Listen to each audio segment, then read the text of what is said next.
la famille, c'est Chris Macari pour Appelite.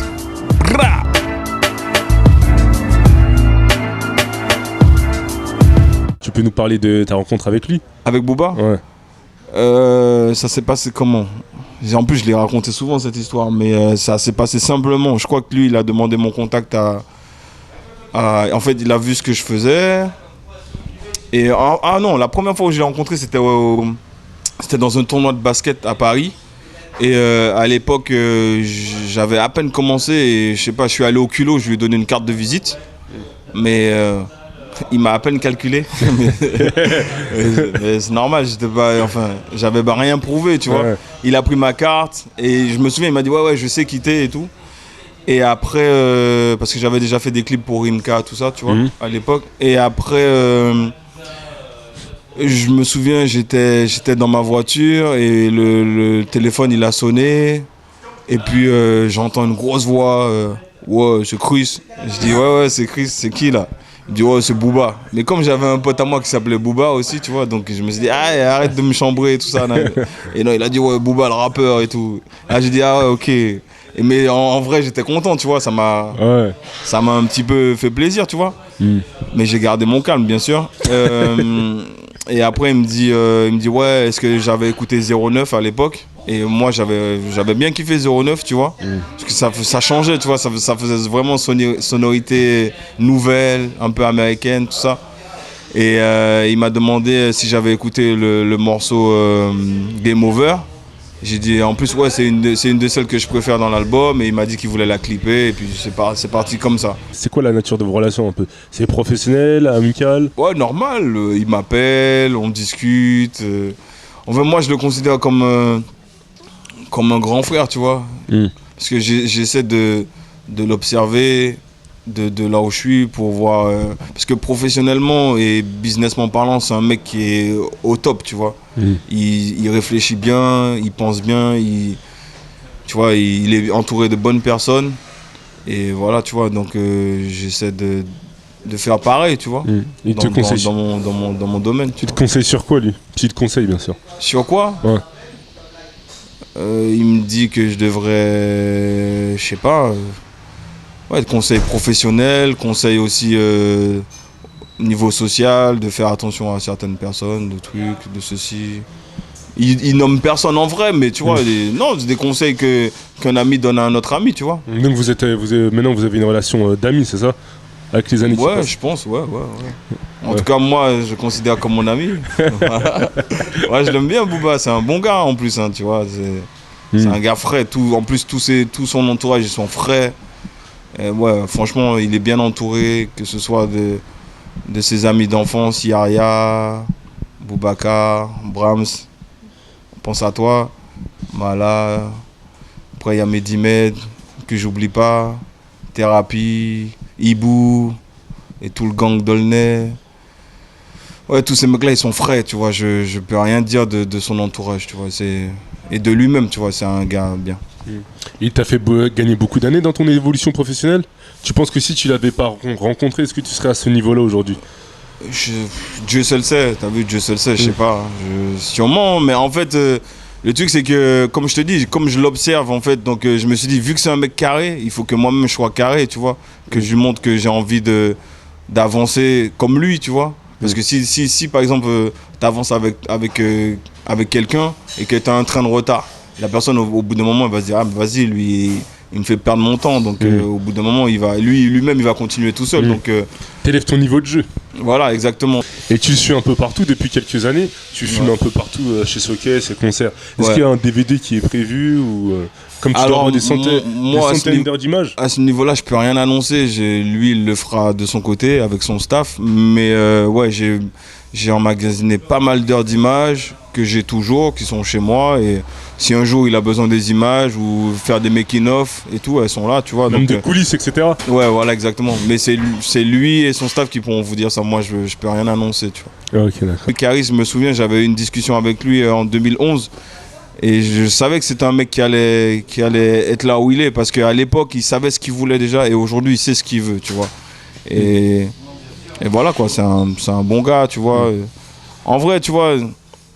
moi, j'essaie de, comme je vous ai dit, hein, j'essaie de faire mon bonhomme de chemin sans trop pas tisser des affinités, mais sans trop me mélanger, tu vois. Je sais qui est qui, j'avance avec ceux avec qui j'ai envie d'avancer. Et t'as vu, moi je parle pas sur les gens, je crache pas sur les gens, donc voilà, tranquille. Et toi, les clashs, t'as vu ça comment justement? Les clashs? Ouais, les clashs de cette année. Ah, franchement, moi je peux pas dire grand chose, hein, puisque moi, en vrai, personne m'a clashé, mais ça m'a fait chier d'entendre qu'on insulte les mères des gens, alors que en vrai, personne t'a rien fait, tu vois. C'est juste ça, en fait, tu vois, c'est relou. Ouais. En fait, les clashs musicaux, ok, mais il y a des limites, c'est un peu ça. Ouais, voilà, c'est juste, il y a des limites au bout d'un moment, t'as vu.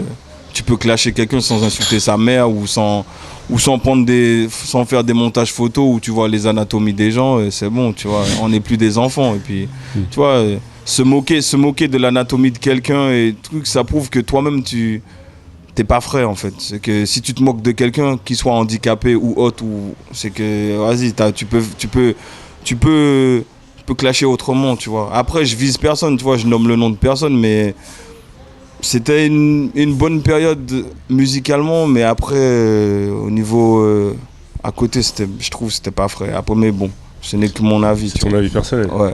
Ok, quand tu dis que les artistes ils devraient plus travailler, tu parles au niveau de faire de la bonne qualité de son. Enfin, ouais, je parle au niveau du son et au niveau aussi de leur image, tu vois, de ce qui communication, de la communication et de ce qui montre à la jeune génération qui arrive, tu vois.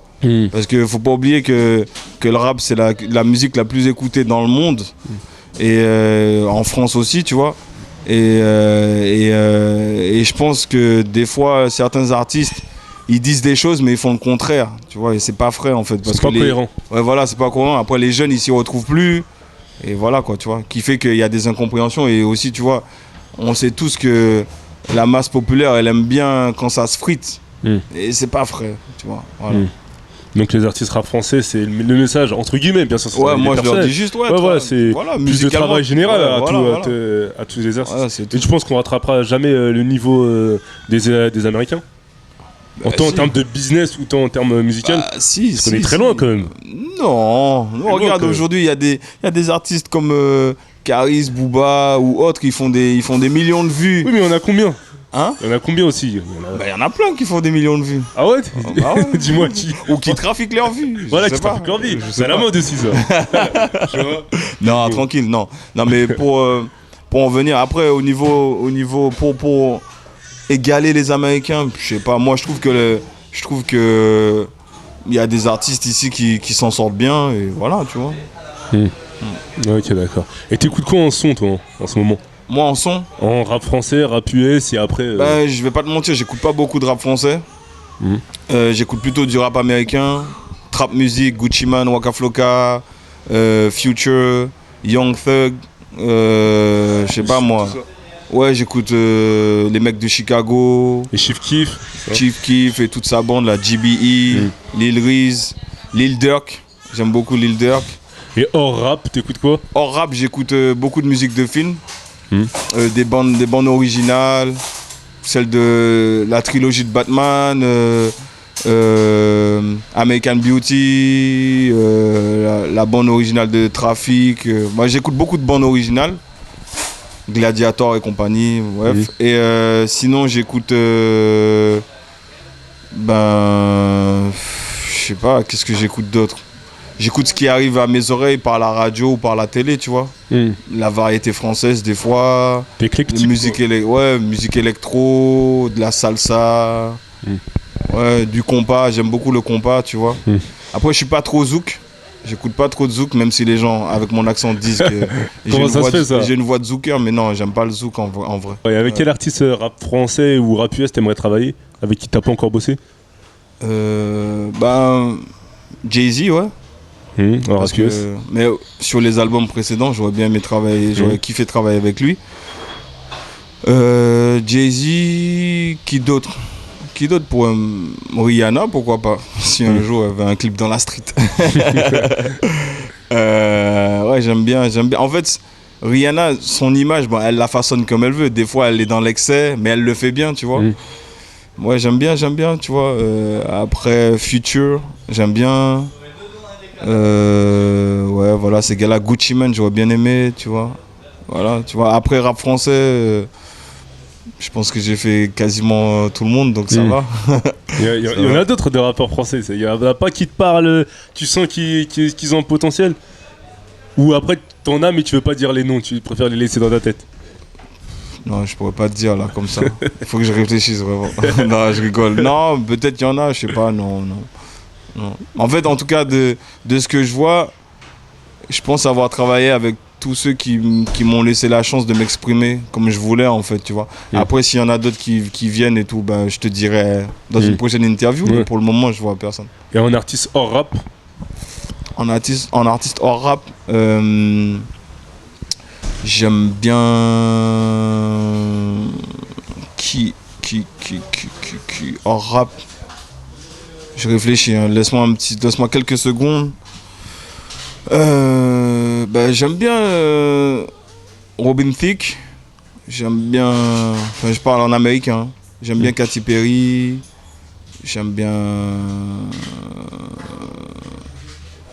Voilà, ouais, c'est les seules personnes qui peuvent me parler à l'heure d'aujourd'hui. Et en France, variété française, je sais pas. Peut-être un clip en Bretagne avec Nolwenn Leroy. Je rigole. Ah, c'est pas street du tout, ça. Ah, c'est pas street du tout. Bah, justement, je suis un réalisateur, je m'adapte à tout, tu vois. Mais je pense pas que ça arrivera. Ok, d'accord. Voilà. Et comment tu trouves encore la motivation pour clipper? Sachant que maintenant, tu as dit que tu as travaillé un peu avec tout le monde. Non, c'est parce que j'aime ce que je fais, en fait, tu vois. C'est mon métier. Tu trouves encore des challenges excitants dans ton métier? Tu vois, j'aurais jamais imaginé faire Turfu, utiliser une panthère, tout ça. Je rêvais de le faire, mais j'aurais jamais pensé le faire, tu vois. Même RTC...